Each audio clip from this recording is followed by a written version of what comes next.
Welcome to fourth grade health. This is lesson 155. We are going to be looking at pages 72 to 75.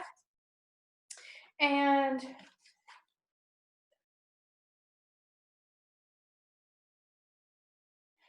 so you guys have a quiz today.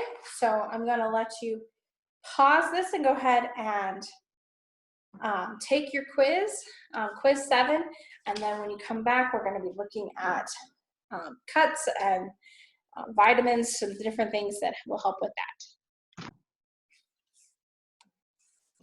All right, I hope you did well on that quiz. If you haven't taken it, then you hope you do well on that when you do.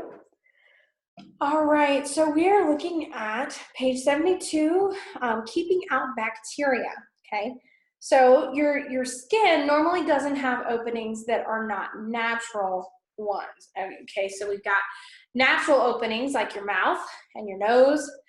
Your eyes can be considered an opening, and your ears are an opening, but then your pores in your skin, in the epidermis that lead to sweat glands and oil glands, those are the natural openings. But openings like the cut that I have on my thumb that is healing, that is not a natural opening. That happened because something pierced my skin and opened it up. And so, we want to prevent disease-causing bacteria from getting into your body. And so one of those ways is to make sure that you clean your cuts or scrapes well before you put a Band-Aid on them. Because if you just put a Band-Aid on something that you haven't cleaned out, do you know what happens? There was bacteria, maybe dirt, maybe you skid on your bike and you got all scraped up on your hand and there was dirt and rock pieces in there. And you put a Band-Aid over that and say, oh, good enough. I don't need to clean it. I'm just going to put a Band-Aid on it. What is still on your hand? The dirt and bacteria is still inside your hand. It's going to go inside your body, and it can cause an infection, okay? So what you need to do is you need to wash it. So if your injury is on your hands, you wash your hands, washing good the areas that aren't too bad, and then gently washing with soap and water the area that is. If it's somewhere else like your knees, wash your hands first, okay? Before you treat an injury, you want to wash your hands. You want them to be clean and free of germs. Otherwise, you could just be putting more germs on there, okay? Then you want to gently clean it with soap and warm water. If you can, run it under some warm water. If you can't, just using a cloth will work. Then you want to clean it with to make sure that there's no dirt in there. So you want to use cotton or sterile cotton or gauze. Use wipe the cotton or gauze from the center of the abrasion away from the wound to wash out dirt and pathogens. Okay, so we start in the center and we wipe it away. If possible, rinse a cut, scratch, or abrasion under running water. After rinsing the wound thoroughly, carefully blot it dry and cover it with a sterile bandage, okay? With an injury that's healing, a scab is formed when the blood clots, when the blood makes a covering for the wound to prevent anything from coming into it. That is to help your skin to heal back together.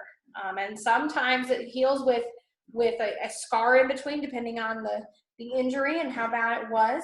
But it is not good to pick off a scab because it protects your skin, protects you from having bacteria enter into your body, okay? One substance that is manufactured in the liver is normally found in the blood, brains, nerves, and skin is cholesterol. When ultraviolet rays of the sun shine on your skin, they change that cholesterol into vitamin D, which is why vitamin D is sometimes called the sunshine vitamin. And we remember that there were special groups of people that when they spread out on the world from the Tower of Babel, that God gave them large amounts of melanin in their skin that makes their skin darker, so that they could work, so that when they were closer to the sun, they wouldn't get, the ultraviolet rays wouldn't harm them, because if you have too much of that, it does harm you. But they can work long hours in the sun, producing sufficient vitamin D, but from these ultraviolet rays, but they don't cause overexposure to them because their skin is their skin doesn't. Their skin protects, the melanin protects them from those ultraviolet rays. If you spend too little time in the sun, or you don't get enough vitamin D, then you can develop a bone disease called Rickets. It's where your bones become very weak, and your teeth and your bones are both affected by that, because teeth are actually bones. And so it's not good. For storing energy, energy comes from the food that we eat, from the nutrients. When your body requires extra energy, it takes, it has this store of, as fat in the subcutaneous layer, and gives that they use that at a later time, and they have too much of it, they store it as fat. And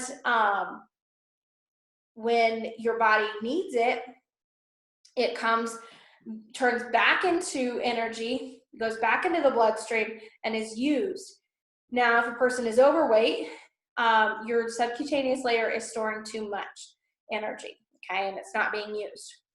Your skin can also tell you lots of things. There's nerve endings. They're called touch receptors, and they send and receive messages from your skin to your brain, and things like touch, pressure, heat, cold, and pain. All right, so if your skin is cut, you feel pain, like I did on my thumb. Okay, there's other things that you could feel, and it would send a message to your brain. Can you think of anything else? It might have a picture on this page. Okay, heat, right? Something's hot, something's cold. So your body tells you these things. When someone goes outside and in the winter, and they didn't wear gloves, and their hands are just cold, right? And so then there's messages sent to their brain constantly. Your hands are cold, your hands are cold, your hands are cold, if you don't do something about it. So there's that. All right. We are going to look at page 75. We're finishing 74, guarding against disease. So your skin and your hair and your nails can help show what your overall health is. So you need proper nutrients to maintain good health. And so if you don't have certain nutrients, it will show itself in different ways. So if you don't have enough protein helps fight infection and causes wounds to heal slowly. So you want to make sure you have that. Vitamin A keeps your hair looking shiny and healthy. It also causes fingernails to split or break. It can be a lack of vitamin A. Vitamin E helps your body use vitamin A, so it's essential to healthy skin too. A lack of vitamin B can cause a dry, scaly scalp. Fats also help your skin from becoming dry and flaky. Vitamin C helps you resist and fight infection, and they can also cause your wounds not to heal properly. Zinc could also be a reason that your wound isn't healing properly, an insufficient amount of zinc, because it does help the growth and repair of injured tissues. You can look on pages 10 and 11 to find good sources for the nutrients, which are healthy for your skin. One more thing is that vigorous exercise really helps your blood circulation. And so in the exercise in the fresh air really helps. And, you know, you can exercise inside, especially if it's too cold outside, but getting outside really does help. It also helps with exercise, helps your skin be able to stretch. And if you continue to exercise, you'll have fewer wrinkles when you're older. So that might be something that you would be interested in. All right, we will pick up at sufficient water tomorrow. So go ahead and you can go back and read pages 72 to 75 there at Vigorous Exercise, and do the quick check, those two questions on paper. Don't forget, if you haven't taken your quiz, to do that, and we will see you in the next lesson.